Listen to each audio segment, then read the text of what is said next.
Dr. Connor, Jen, Supermani, Olga, and Vic. I'm so happy to see you guys up here. I'm really just jazzed about this conversation. So let's bring in some more flavor and pop it right over to Planet Brad. Well, that's so funny you brought up Planet Brad, because we're talking about leading the role of our life, and I am the king of Planet Brad. In fact, my kids, when they were younger, I used to tickle them, and they had to say, "You're the king of all the treasures of all the worlds." They had to say, wait, it was a funny saying. They had to say it while I was laughing to quit. "You're the king of all the treasures and all the worlds of all," something like that. "Of all the treasures of all the worlds," and they had to say it for me to quit. So anyway, I really butchered that little story. Sorry, guys. But no, it's really what Elise and everybody's talking about. It is about a choice. We choose how we're gonna, if our day is gonna be great, if it's gonna be bad. And what popped into my head when you guys were talking about this was, we go to Margaritaville down at Lake of the Ozarks. Oh yeah, the old Ozark show is so popular right now, right? So Jimmy Buffett opened a Margaritaville in Lake Ozark. We go there every year for a few days and chill out. And I love the first thing we see when we walk in to check in. It says changes in latitudes, changes in attitudes. So that kind of set the pace for this little bit here that I want to share. So first of all, it's my mindset. I've shared this with the group before. And I think it helps to, well, it definitely is totally because I hang around people that make me think. Like today, this is so much fun. This conversation, it's like every day I come in, it's like, how do you start out the morning here in Central Time at 6 a.m. to just already be having a blast for the day hanging out with you guys? So it's that mindset that I just live with, that I live without regrets. And, I implement things, I put things in place to make changes. If I can control it and if I could make a change, then I make the change. If I can't change it, there's nothing I can do, then I just don't worry about it anymore. So that's the living without regrets. And then the last thing, I think we've talked about this in several of the past conversations, is just not trying to be someone else. I think I shared that what you all helped me realize is that the people you surround yourself, you're the average of the 5 people you hang around. Well, I just found about 50 of those people, and I hang around all of them.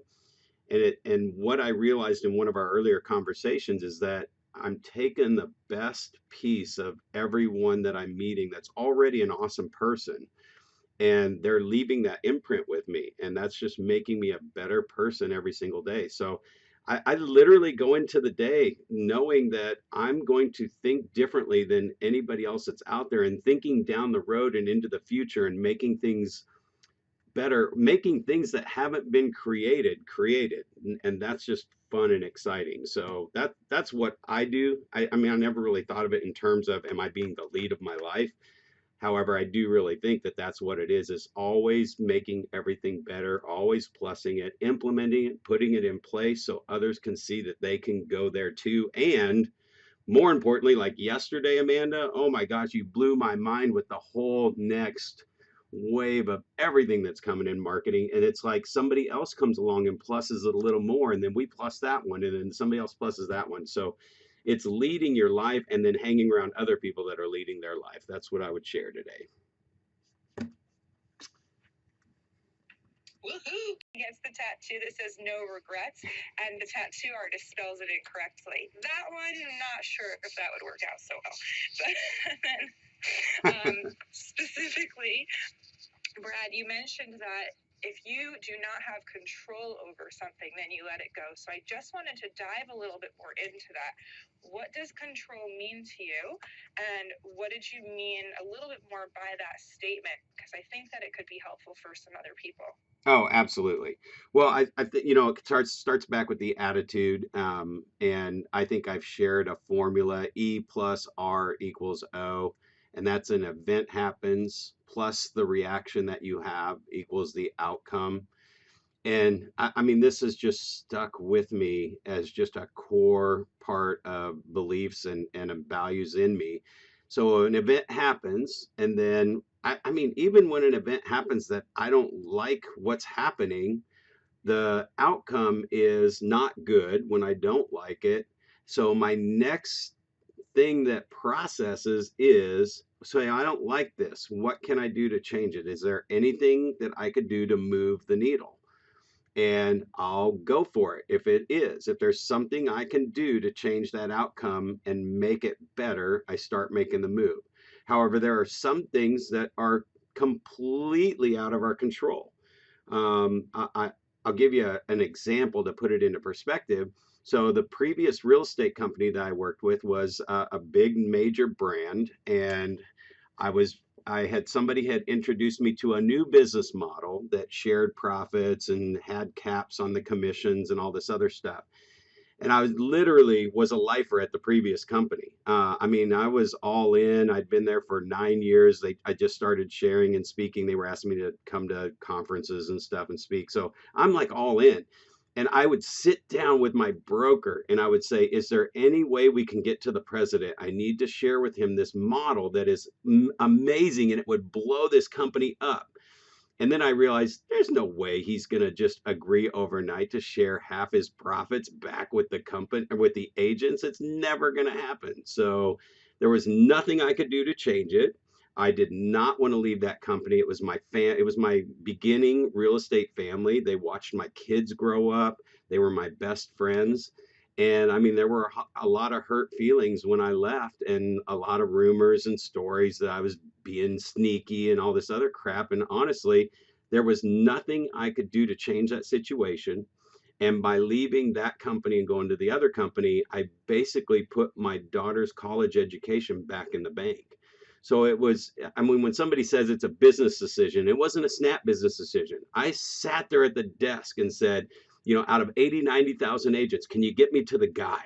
Let me just explain this model, how crazy awesome this thing is. I think he'll get it. And I'm like, no, he won't ever get it. So anyway, I hope that explains that question a little bit further. Hey, there's a message there, Brad, and in my opinion, and that is that if the guy, whether it's the guy or the gal, is that big in their own mind, they don't have time for all the people in the organization.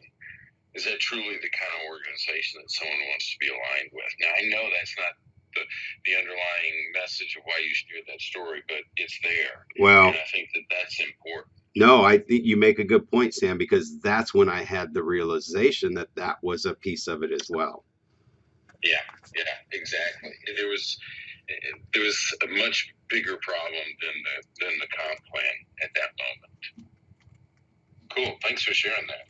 Yeah, that was such a powerful insight, and I really appreciate, and I'm sure everyone else does as well, Brad, and, thinking about the beautiful idea of what does control really mean to us, and when we have things that are out of our control, what does that mean like? And so I know Elise and I are very familiar with the concept of having certainty in our life and uncertainty in our life. And one of our big mentors, Tony Robbins, frequently addresses the idea of the amount of uncertainty, so not being in control, that we allow into our lives can dictate our level of happiness.